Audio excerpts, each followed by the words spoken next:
Hi, my name is Jonathan Alter. I'm sitting in for Harry Littman. I'm an author and journalist. I appear on MSNBC, and I have a Substack newsletter called Old Goats, where I write columns, including one this week about the subject I'm about to talk about. So it was a hugely important news day, news week, not just in the short term, but in the long term. So, in terms of short term developments, we now know that Jim Jordan will not be the new Speaker of the House, which is really, really important for democracy. This is an authoritarian thug, and he simply doesn't have the votes. So, we don't know what's going to happen in the race for Speaker of the House, but it will undoubtedly be better than having Speaker Jordan for reasons that relate to 20 courageous members of the House from the Republican side who were able to defy a heavy pressure campaign, including death threats from supporters of Jim Jordan. So things are looking up in that area. It was also a big day in the prosecution of Donald Trump because Sidney Powell flipped. And that has potentially big consequences. Conspiracy cases tend to require people flipping. She flipped, however, just in the Georgia case, not as what they call, global cooperation.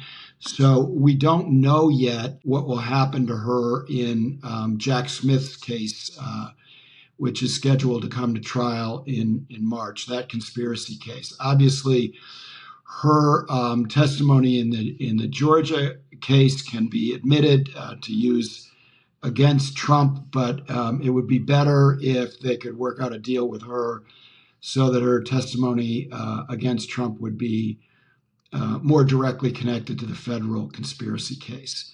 But that was nonetheless a very positive development for bringing Donald Trump to justice. And often in these cases, when one person flips, it becomes like a domino effect. And that's certainly what we can hope for in this case.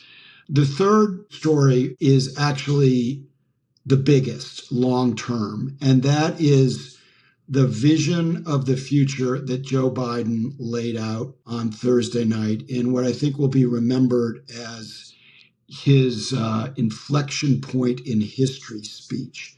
And it really resembles a speech that Franklin Roosevelt gave in 1940 on the eve of World War II, when he said that the United States needed to be, quote, the arsenal of democracy.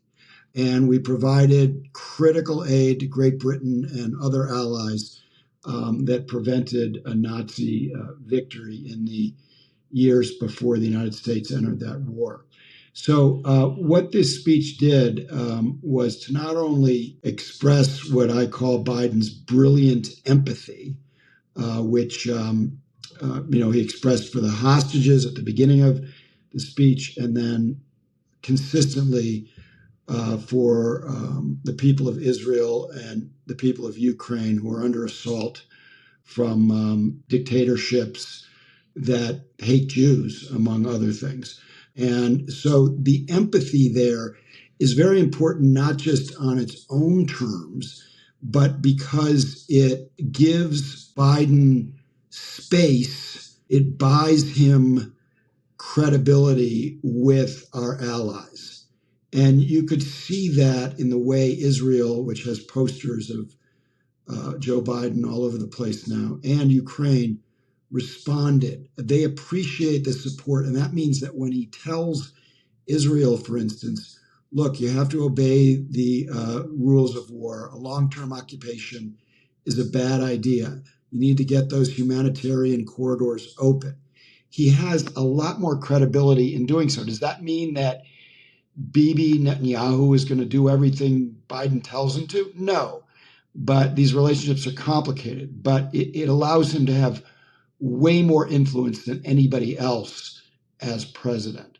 So that's the first important part of Biden's flawless conducting of U.S. foreign policy in the last 2 weeks.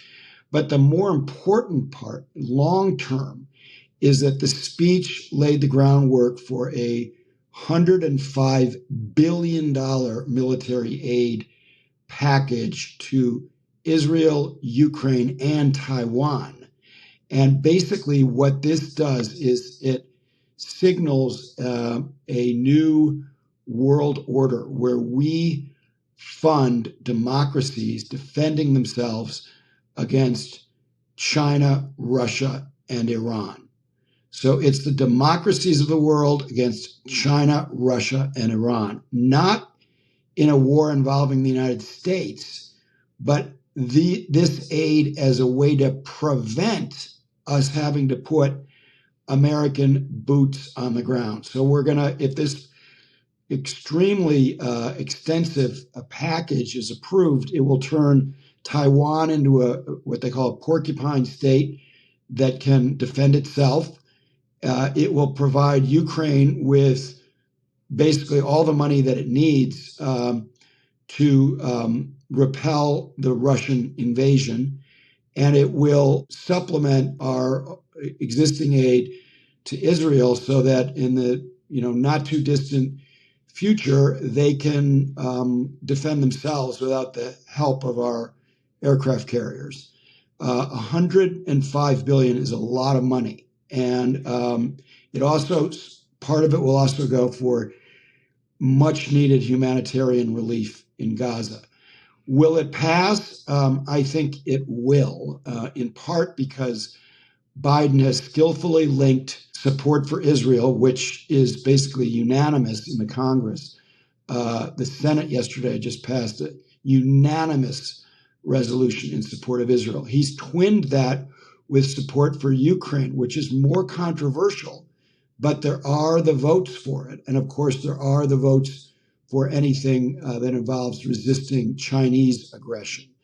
So while I can't say for sure that this $105 billion military aid package will pass, in all likelihood, it will.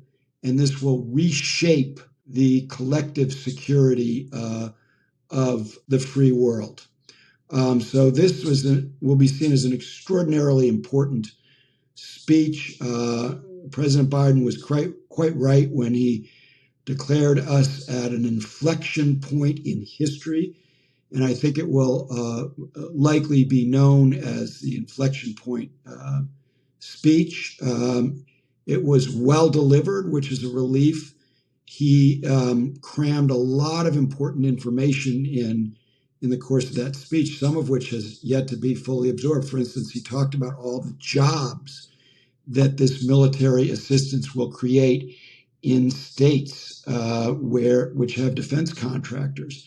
So in the same way that FDR turned the United States into the arsenal of democracy, Joe Biden is now doing the same thing. He used FDR's words, and the consequences of this really very smart decision to take the tragedy in Israel and use it to reshape American foreign policy and the foreign policy and national security policy of the entire Western alliance. So big stuff. And I think that we will look back and be glad that Joe Biden was president at this time in world history. You can read more about this on my Substack newsletter, oldgoats.substack.com, or just put in Jonathan Alter Substack, and you can read that piece and a piece I wrote about Israel last week. I think there's a couple of other relatively positive developments, what I call ponies in the manure. Yes, the risks of a wider war are serious. Yes, the humanitarian crisis is critical. I've been in refugee camps. They're always caused by war, and the UN and other relief agencies do a good job once the supplies come in of making the refugees, if not comfortable, at least giving them shelter and enough to eat and drink while the war continues. The third thing that I think people should understand is that the order of battle in the coming ground offensive is very much on the side of the Israelis. They will have 4 or 5 to 1 superiority. That means that despite warnings that this is going to be a long war, that's not necessarily the case. It took the United States about a month to take Fallujah in house-to-house combat with many fewer troops. It took Israel 33 days in Lebanon in 1982. And even in Hue, the Battle of Hue, which also was house-to-house urban combat during the Vietnam War, it lasted about a month. So I think that that's a reasonable expectation for how long this war will last on the ground before Hamas is destroyed. But the big question, of course, is what happens after that. There are no good answers. As Biden has said, we don't want an Israeli semi-permanent occupation of Gaza. They withdrew from Gaza. They ended their occupation of Gaza 18 years ago because occupation is such a bad option.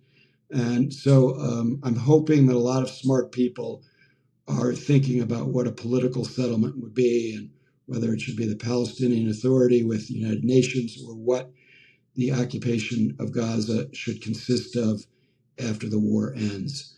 Thanks very much for listening, and look forward to talking with you again soon.